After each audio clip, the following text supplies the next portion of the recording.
എല്ലാവർക്കും നമസ്കാരം. എൻ്റെ ചാനലിലേക്ക് സ്വാഗതം. എല്ലാവരും സുഖമായിരിക്കുന്നു എന്ന് വിശ്വസിക്കുന്നു.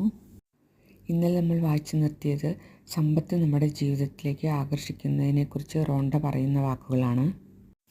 ആഹ്ലാദത്തിൻ്റെയും സന്തുഷ്ടിയുടെയും വികാരം പ്രപഞ്ചത്തിലേക്ക് പ്രസരിപ്പിക്കുന്നതിൽ ശ്രദ്ധ കേന്ദ്രീകരിക്കുക. അങ്ങനെ ചെയ്യുമ്പോൾ സമൃദ്ധിയായി പണവും നിങ്ങൾ മോഹിക്കുന്ന മറ്റു കാര്യങ്ങളും എല്ലാം ഉൾപ്പെടെ നിങ്ങൾക്ക് ആഹ്ലാദവും സംതൃപ്തിയും നൽകുന്ന എല്ലാം നിങ്ങളിലേക്ക് ആകർഷിക്കപ്പെടും. നിങ്ങൾ ആവശ്യപ്പെട്ടത് നിങ്ങളിലേക്ക് വരണമെങ്കിൽ നിങ്ങൾ ആ തരംഗം പ്രസരിപ്പിക്കണം. നിങ്ങൾ പ്രസരണം ചെയ്യുന്ന സന്തോഷത്തിൻ്റെ വികാര തരംഗങ്ങൾ ചിത്രങ്ങളായി, അനുഭവങ്ങളായി നിങ്ങളിലേക്ക് തിരിച്ചു വരും. നിങ്ങളുടെ ഉള്ളിൻ്റെ ഉള്ളിലെ ചിന്തകളും വികാരങ്ങളുമാണ് ആകർഷണ തത്വം നിങ്ങളുടെ ജീവിതമായി പ്രതിഫലിപ്പിക്കുന്നത്. ഇനി ഇവിടെ ഒരു സബ് ടൈറ്റിലുണ്ട്: സമ്പൽ സമൃദ്ധിയിൽ മനസ്സ് കേന്ദ്രീകരിക്കുക. ഡോക്ടർ ജോ വിറ്റാലെ പറയുന്നു, ഒരുപാട് ആളുകൾ ചിന്തിക്കുന്നത് ഇങ്ങനെയായിരിക്കും: എങ്ങനെയാണ് എൻ്റെ ജീവിതത്തിലേക്ക് ധാരാളം പണം ആകർഷിക്കാൻ കഴിയുക? എങ്ങനെയാണ് ധാരാളം നോട്ടുകൾ എൻ്റെ കയ്യിൽ വന്നു ചേരുക? എങ്ങനെയാണ് എനിക്ക് കൂടുതൽ സമ്പത്തും ഐശ്വര്യവും വന്നു ചേരുക? ഇപ്പോഴുള്ള ജോലിയിൽ തുടർന്നുകൊണ്ട് എങ്ങനെയാണ് എൻ്റെ ക്രെഡിറ്റ് കാർഡ് ബാധ്യതകൾ തീർക്കുക? എൻ്റെ ജോലിയിൽ നിന്നാണ് എനിക്ക് എൻ്റെ വരുമാനം കിട്ടുന്നത്. അതിനൊരു പരിധിയുണ്ട്. എങ്ങനെയാണ് കൂടുതൽ സമ്പാദിക്കാൻ എനിക്ക് കഴിയുക? ഇതിനുത്തരം അത് ആവശ്യപ്പെടുക എന്നതാണ്.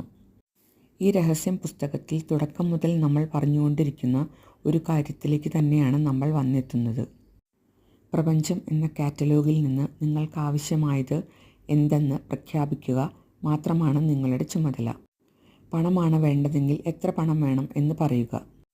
30 ദിവസത്തിനുള്ളിൽ എനിക്ക് $25,000 അപ്രതീക്ഷിത വരുമാനം കിട്ടണം എന്നാവാം, അല്ലെങ്കിൽ മറ്റെന്തെങ്കിലും ആവാം. അത് നിങ്ങൾക്ക് വിശ്വസിക്കാൻ കഴിയുന്നതാവണം. നിങ്ങളുടെ ജോലി മാത്രമാണ് നിങ്ങൾക്ക് പണം ലഭിക്കാനുള്ള ഏക മാർഗം എന്ന് ഇത്രയും കാലം നിങ്ങൾ വിചാരിച്ചിരുന്നുവെങ്കിൽ ഇപ്പോൾ തന്നെ ആ വിചാരം ഉപേക്ഷിക്കുക. അങ്ങനെ ചിന്തിച്ചുകൊണ്ടിരുന്നാൽ അതുതന്നെയാവും നിങ്ങളുടെ അനുഭവം. അത്തരം ചിന്തകൾ നിങ്ങൾക്ക് യാതൊരു ഗുണവും ചെയ്യില്ല.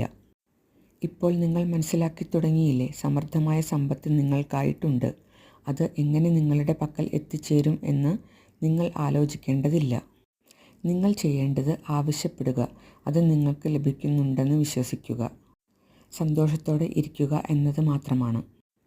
അത് എങ്ങനെ നടപ്പിലാക്കാം എന്നുള്ളതിൻ്റെ വിശദാംശങ്ങൾ പ്രപഞ്ചത്തിന് വിട്ടുകൊടുക്കുക. ബോബ് പ്രോക്ടർ പറയുന്നു, കടബാധ്യതയിൽ നിന്ന് രക്ഷപ്പെടുക എന്നതാണ് മിക്ക ആളുകളുടെയും ലക്ഷ്യം. അത് നിങ്ങളെ എന്നെന്നും കടബാധ്യതയിൽ നിർത്തുകയേ. ഇതിൻ്റെ ബാക്കി ഞാൻ നാളെ വായിക്കുന്നതാണ്. എൻ്റെ ചാനൽ സബ്സ്ക്രൈബ് ചെയ്യാതെ കാണുന്നവരൊന്നും സബ്സ്ക്രൈബ് ചെയ്യണേ. ഈ വീഡിയോയ്ക്ക് ഒരു ലൈക്കും തരണേ. താങ്ക്